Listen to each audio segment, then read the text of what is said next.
좋은 아침입니다. 오늘 또 우리 주기도문으로 새벽기도 시작하겠습니다. 하늘에 계신 우리 아버지여, 이름이 거룩히 여김을 받으시오며 나라가 임하옵시며 뜻이 하늘에서 이루어지는 것 같이 땅에서도 이루어지이다. 오늘날 우리에게 일용할 양식을 주옵시고 우리가 우리에게 죄 지은 자를 용서하여 주는 것 같이 우리의 죄를 용서하여 주옵시고 우리를 시험에 들게 하지 마옵시며 다만 악에서 구하옵소서. 나라와 권세와 영광이 아버지께 영원히 있사옵나이다. 아멘. 이번 주 저희가 히브리서 5장 12절부터 14절 말씀을 묵상하고 있습니다. 때가 오래되었으므로 너희가 마땅히 선생이 되었을 터인데 너희가 다시 하나님의 말씀의 초보에 대하여 누구에게서 가르침을 받아야 할 처지이니 단단한 음식은 못 먹고 젖이나 먹어야 할 자가 되었도다.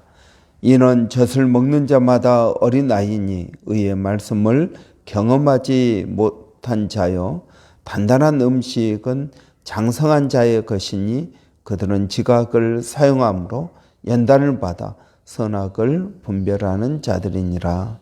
아멘. 이런 우리가 히브리서 5장 12절부터 14절 말씀을 묵상하고 있습니다. 이런 우리는 주일 했던 설교를 새벽기도 때 반복해서 우리는 듣고 있습니다. 여러분, 반복해서 생각하고 듣고 하는 이것이 바로 묵상입니다. 묵상은 되새긴다라는 의미가 있습니다. 여러분, 매일 하나님의 말씀을 조금씩 읽어나가는 것이 묵상이 아니라 같은 본문을 반복해서 생각하고 그리고 그 말씀에 나를 비춰보고 또 그 말씀을 통해서 깨달음을 얻게 되는 것입니다. 저는 이 묵상이 정말 중요하다고 믿습니다. 우리는 너무 많은 설교, 너무 많은 말씀의 홍수 가운데 살아갑니다. 근데 이것은 우리의 착각입니다. 우리는 말씀을 많이 알면 내가 좋은 크리스찬이 될 것이라고 생각을 합니다. 성경을 많이 읽으면 우리는 좋은 신앙인이 될 것이라고 생각합니다. 아니요, 그렇지 않습니다. 말씀을 읽는 것과 말씀을 묵상하는 것은 다른 것입니다. 여러분, 우리 교회에도 성경 통독을 하고 있습니다. 그러나 여러분, 성경 통독은 넓게 하는 것이고 이 넓이만 있어서는 안 됩니다. 깊이가 있어야 됩니다. 물론 깊이만 있어도 안 됩니다. 넓고 깊게 나가야 됩니다. 그래서 우리는 말씀을 넓고 깊게 말씀을 읽고 묵상하고 있습니다. 이런 이 깊이 있는 묵상, 여러분 이걸 하지 않으면 말씀을 피상적으로만 알게 된다는 것입니다. 여러분, 말씀을 많이 알지 않아도 괜찮습니다. 딱 한 구절만 알아도 성경 전체와 연결되어 있습니다. 여러분, 오늘 본문 히브리서 5장 12절부터 14절 어른입니까? 라는 이 본문을 우리가 깊이 있게 묵상하면 하나님이 어떤 분이신지, 예수님이 어떤 분이신지, 예수님을 우리가 왜 닮아가야 되는지, 어떻게 닮아가야 되는지, 나의 죄된 모습은 어떤 것인지, 이 모든 것들이 이 말씀 가운데 드러나게 되는 것입니다. 그리고 이 말씀을 통해서 내가 깎이고 변화받아야 되는 것입니다. 여러분, 이러한 작업 없이 성경 읽기만 하면은 여러분 아무런 의미가 없습니다. 우리는 성경을 평면적으로 읽을 뿐만 아니라 입체적으로 읽어야 됩니다. 평면적으로 읽는 것은 여러분 넓게 말씀을 읽는 것입니다. 성경을 통독하면서 많이 읽는 것이 평면적인 성경 읽기입니다. 그러나 여러분 입체적인 성경 읽기도 필요합니다. 입체적인 성경 읽기가 묵상입니다. 이런 우리는 지금 입체적인 3차원, 4차원의 세계를 살고 있습니다. 여러분 1차원, 2차원적인 그러한 성경 읽기로는 충분하지 않습니다. 그래서 여러분 우리는 묵상을 해야 됩니다. 똑같은 본문을 반복해서 묵상해야 됩니다. 제가 엊그제 통계 하나를 봤는데 목사님들의 사역이 한국에서 너무나 과중하다라는 것입니다. 너무나 과중합니다. 여러분 왜 과중하겠습니까? 새벽기도 설교 여러분 5일, 6일, 7일 준비해야죠. 수요일이나 금요일 설교 준비해야죠. 주일 예배 설교 준비해야죠. 설교만 주에 10편입니다. 그걸 또 성도들은 또 다 듣고 있습니다. 신방해야죠. 또 목사님 개인 시간도 가져야죠. 교회 여러 가지 행정적인 일을 해야죠. 여러분 설교하는 것과 교회 행정하는 것 시간이 거의 비슷하게 들어갑니다. 그러니 일이 너무나 많아서 번아웃 된다는 것입니다. 그럼 번아웃 되면서 하는 그 사역이 열매가 있느냐? 그렇지도 않다라는 것입니다. 저는 이 모든 문제가 너무 많은 설교를 한다는 것입니다. 성도들은 듣고 잊어먹습니다. 그 잊어먹는 설교를 또 하고 합니다. 저는 이것은 낭비라고 생각합니다. 여러분 말씀을 깊이 있게 묵상하십시오. 똑같은 말씀을 여러분 읽고 또 읽고 생각하고 여러분 올해 이 말씀을 읽고 묵상하지만 내년에 또 이 말씀을 읽고 묵상할 때 그 묵상의 깊이는 달라지는 것입니다. 우리의 처지와 형편도 생각도 달라지는 것처럼 묵상도 달라진다는 것입니다. 여러분 같은 말씀 한 말씀만이라도 여러분 우리가 성령을 통해서 깨닫고 우리의 삶이 변화된다면 우리는 정말 신앙생활을 잘하고 있는 것입니다. 말씀 가운데에서 여러분 성령의 음성을 들어야 됩니다. 성령께서 이 말씀을 통해서 무엇을 말씀하시는지를 깨달아야 된다는 것입니다. 그리고 그 말씀으로 우리가 변화될 수 있는 것입니다. 여러분 오늘 이 세 구절 되는 히브리서 5장 12절부터 14절은 제2세대 신앙인들에게 주는 메시지입니다. 너희가 때가 오래되었으므로 선생이 되었을 터인데 그러니까 하나님의 말씀을 주일학교부터 쭉 배워왔다는 것입니다. 여러분 주일학교부터 쭉 했으면 1년의 설교를 주일 설교만 52번을 듣습니다. 그래서 아파서 또는 뭐 여러 가지 이유로 못 나온다 하더라도 45번은 설교를 듣습니다. 45번을 10년을 하면은 450번입니다. 20년을 하면 900번입니다. 여러분 어린 아이가 20살 될 때까지 약 900번에서 1000번의 설교를 듣고 성장합니다. 여러분 1000번의 설교를 들으면은 다루지 않은 본문이 얼마나 있겠습니까? 그러면 이 1000번의 설교를 들으면 여러분 우리가 얼마나 변화되어야 되겠습니까? 그런데 오늘 본문은 때가 오래되었으므로 마땅히 1000번이나 설교를 들었다면 선성이 되어야 되는데 아직도 신앙에는 기초라는 것입니다. 어린 아이와 같다는 것입니다. 왜 이들은 성장하지 못했을까요? 특별한 사람들이 있기 때문입니까? 아니요, 그렇지 않습니다. 이들이 성장하지 못하는 이유를 오늘 본문에서는 세 가지로 말하고 있습니다. 첫째, 지각을 사용하지 않았다. 둘째, 연단을 받지 않았다. 그리고 11절에 너희의 생각이 둔해졌다. 그리고 반복해서 히브리서에서 말씀하고 있는 것처럼 여러분 이들이 인도자들의 가르침, 스승의 가르침을 제대로 따르지 않았다. 그래서 이들은 어린 아이의 신앙에 머물러 있었다는 것입니다.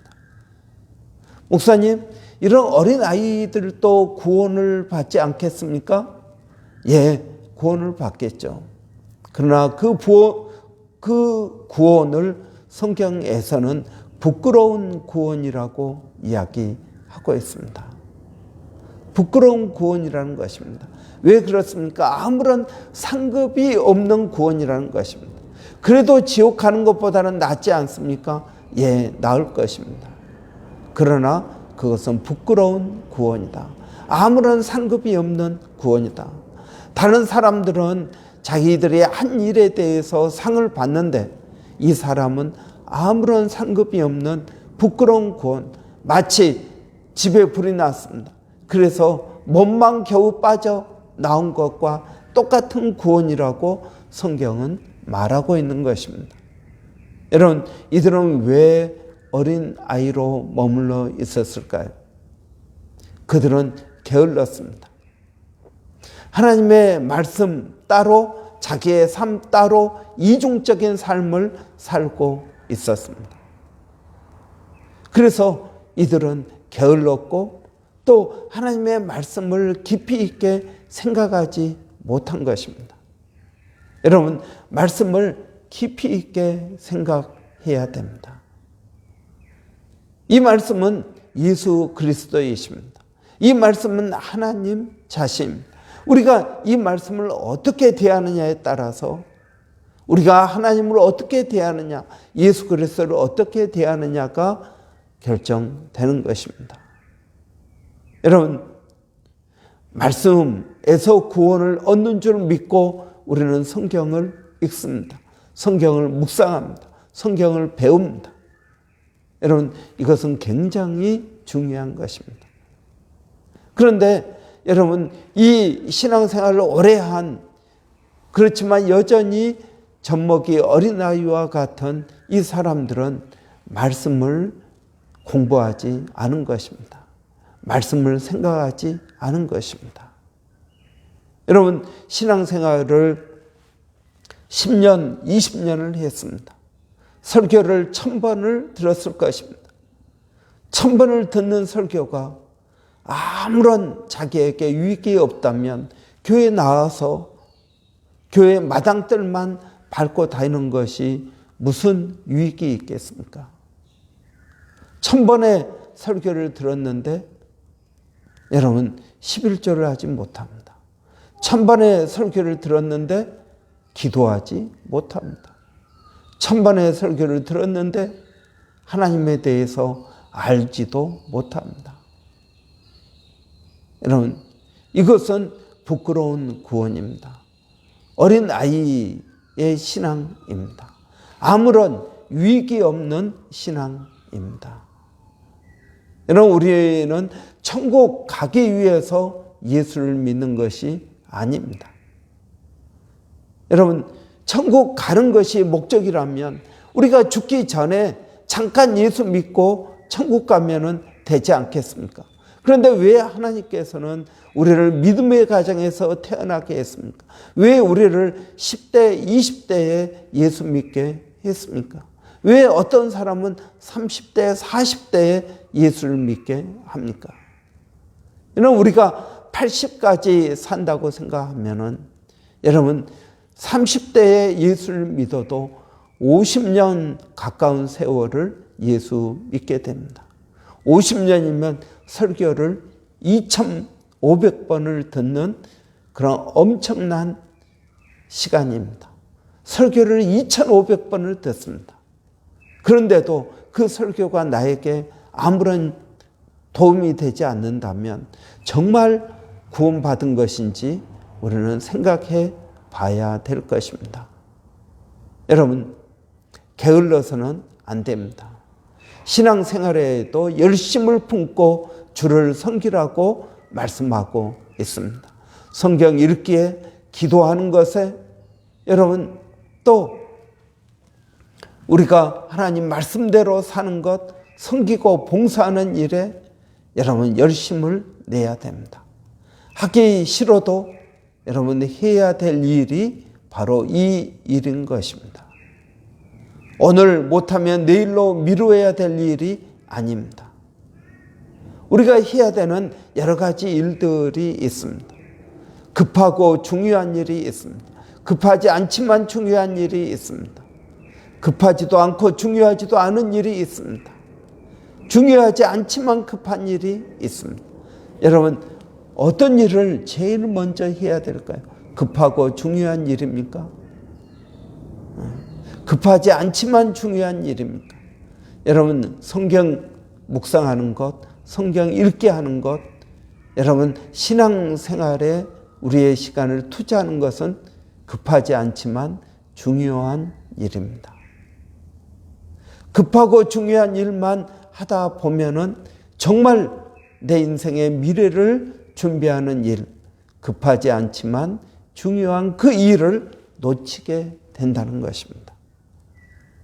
여러분, 어제 하루를 무엇을 하면서 보냈습니까? 하루를 보내고 나서 잠자리에 들면서 정말 오늘 보람 있는 하루였다라고 여러분 말씀할 수 있겠습니까? 보람이 느껴지지 않는 이유는 급하지 않지만 중요한 일, 내 미래를 위해서 투자하고 힘쓰는 중요한 일을 하지 않았기 때문입니다.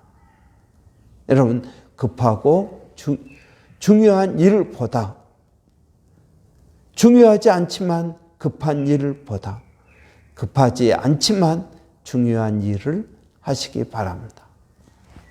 그것이 하나님의 말씀, 기도, 섬김, 여러분 이것이 바로 급하지 않지만 중요한 일인 것입니다. 이것이 우리의 미래, 하나님 나라에서의 삶을 결정하는 것입니다. 여러분, 구원받기 위해서 신앙생활 하는 것이 아닙니다. 우리는 예수 그리스도 안에서 온전한 사람이 되기 위해서 신앙생활 하는 것입니다. 어른이 되기 위해서 신앙생활 하는 것입니다. 여러분, 어떤 사람이 어른입니까? 여러 가지 환경, 어려움에 흔들리지 않는 성숙한 사람이 어른입니다. 예수님 보십시오. 십자가를 앞에 두고 어떻게 하십니까? 담대히 그 십자가를 향해서 나아가십니다. 여러분, 어린 아이 같은 사람은 어떻습니까? 어려운 일이 있으면 늘 피하고 도망갑니다. 미룹니다. 그러나 어른은 어떻습니까?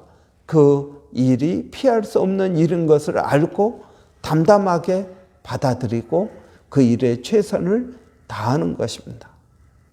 베드로와 다른 제자들은 다 도망갔습니다.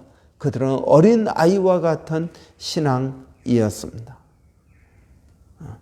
예수님에 대해서 깨닫지 못하고 있었습니다.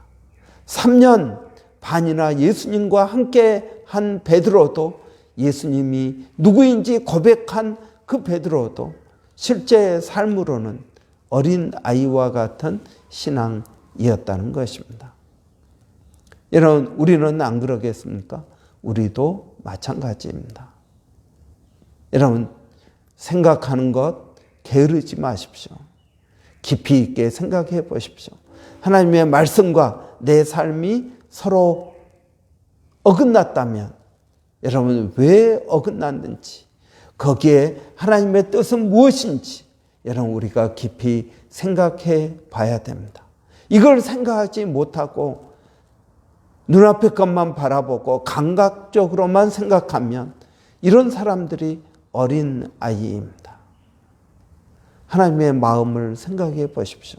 그래서 참게 되고, 그래서 내 삶 가운데 일어나는 일들을 이해하고 또 그것을 믿고 의지하고 나가기를 원하는 이런 사람이 어른입니다. 여러분, 이번 한 주 동안 우리가 말씀을 묵상했습니다. 어른이 되기를 원합니다.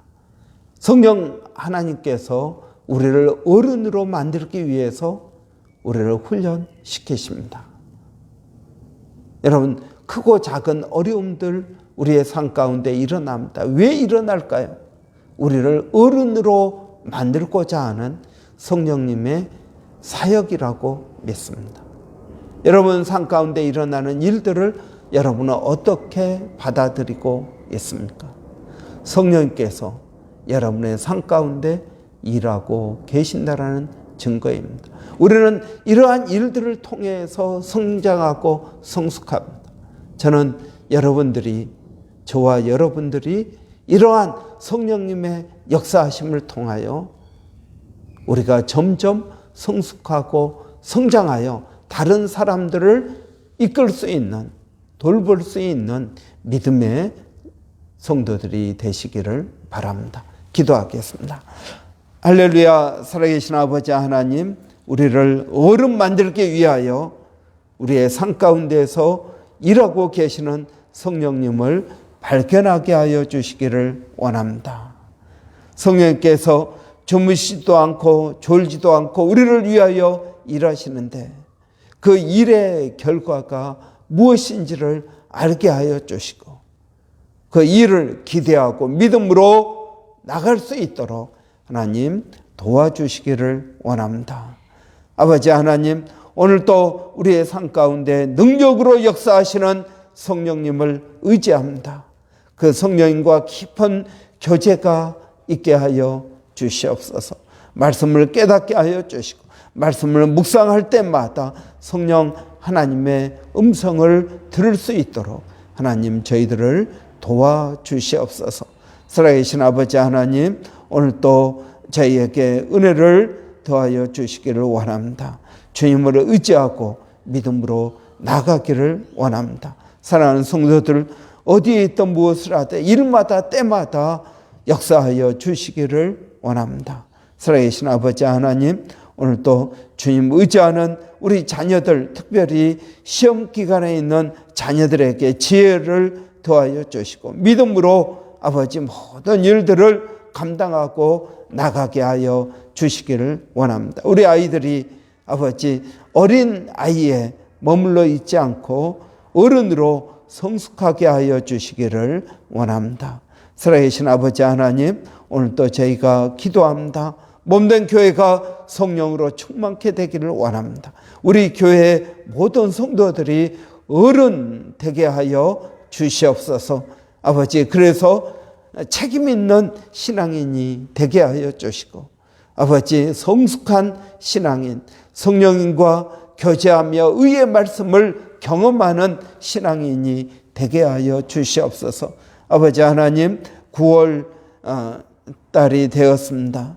이제 특별히 돌아오는 주일 Father's Day로, 그 다음 주일은 추수감사주일로 찬양 예배를 드립니다. 내일은 우리 형제가 하나님 또 야외 활동을 합니다. 배를 타고 바다에 나가 낚시를 하는데 하나님 어려운 일을 만나지 않게 하여 주시고 하나님 도와주시고 지켜주시기를 원합니다. 살아계신 아버지 하나님, 저희가 주님을 의지합니다. 몸된 교회가 예수 그리스도의 복음을 담대히 증거하는 교회 되게 하여 주시옵소서. 예수의 능력이 우리 가운데 있게 하여 주시옵소서. 아버지, 선교사님들을 기억하여 주시고 우리 선교사님들 모든 수고에 복을 더하여 주시기를 원합니다. 세상은 아버지 하나님 여러 가지 일로 인하여 시끄럽습니다. 환난의 소식이 들립니다. 우리의 마음이 뺏기지 않게 하여 주시고 주님 의지하고 나가게 하여 주시옵소서. 예수님의 이름으로 기도하옵나이다.